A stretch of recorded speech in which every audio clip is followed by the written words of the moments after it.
In respect of SkyTrain, we can confirm that the 2 million was paid at the request of the chairman of the board of directors of the Ghana Infrastructure Investment Fund, that is GIIF, Prof. Ameya Ekunfi, and then and then the CEO, Mr. Solomon Asamoah, who is currently hiding in Senegal.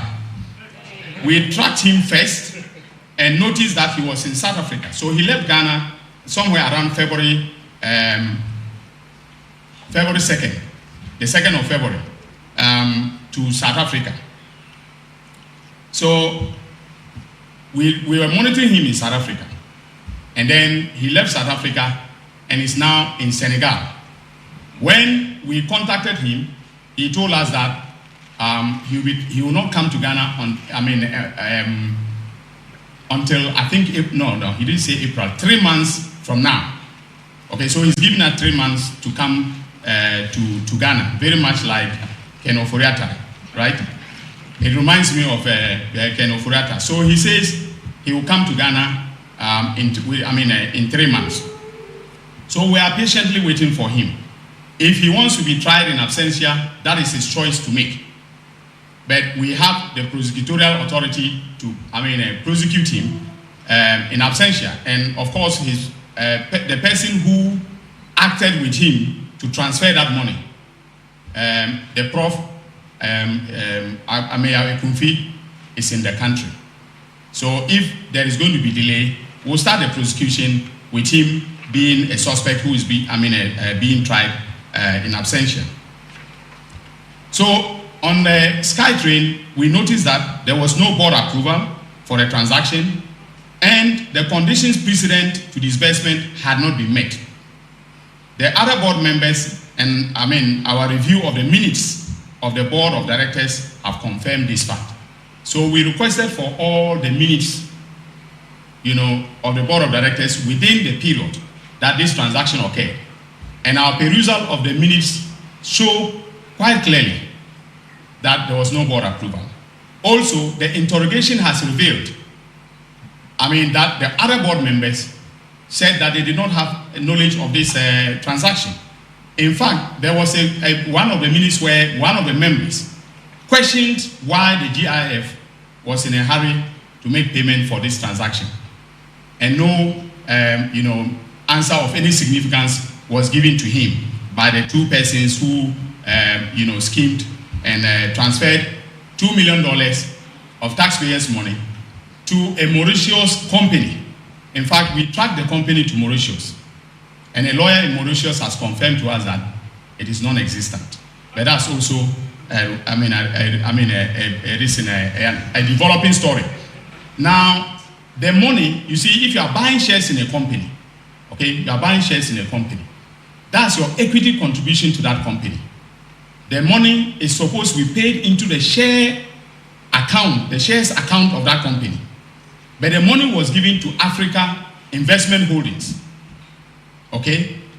And when, it was paid, we noticed that Africa Investment Holdings was paid 100,000 United States of American dollars as the GIF's contribution to equity.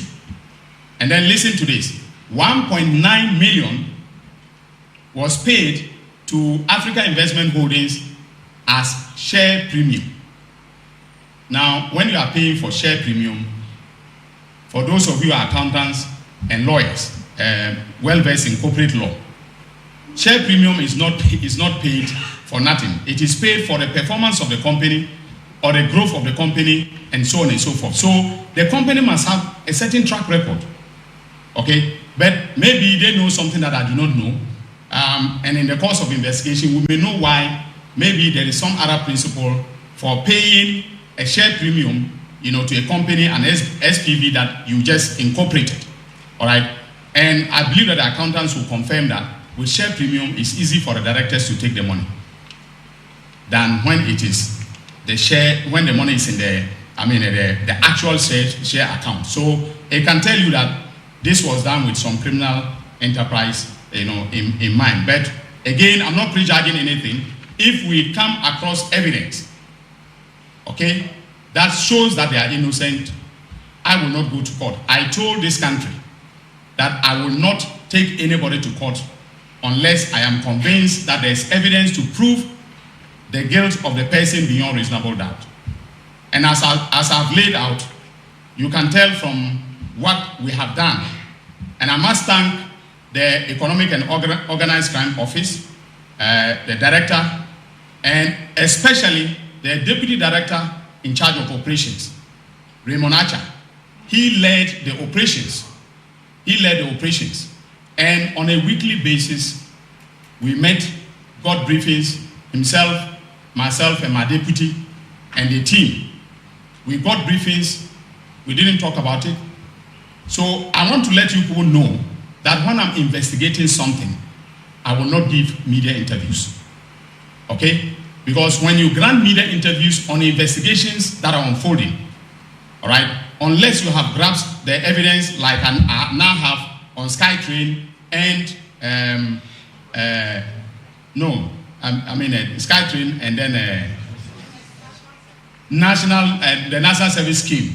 Okay, those significant progress has been made, and I believe that if I took those two, cases to court, I will obtain a conviction. That is why I'm telling you about them. They're free Wi-Fi, okay, and the rest of them are still under investigation. So we are not going to be talking about them. So in conclusion, ladies and gentlemen, when His Excellency John Dramani Mahama, the President of the Republic, observed that the entire country was a crime scene, he knew what he was talking about. Some people bashed him for it, but the President knows because I brief him on a constant and a regular basis on what is happening with respect to our investigations. We are working diligently on several dossiers that will shock the conscience of the nation. If what suspect Boahen and his wife has done is like a thriller in Manila, please brace yourself for a rumble in the jungle in the next few weeks. Thank you very much, ladies and gentlemen.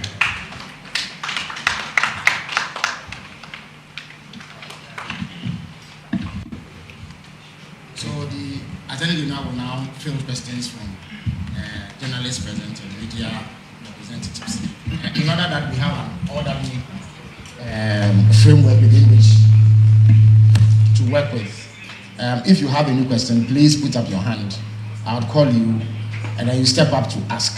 We will take 5 questions at a time, 2 rounds of 5 questions. So please step forward if you have a question. There's a microphone behind you, please.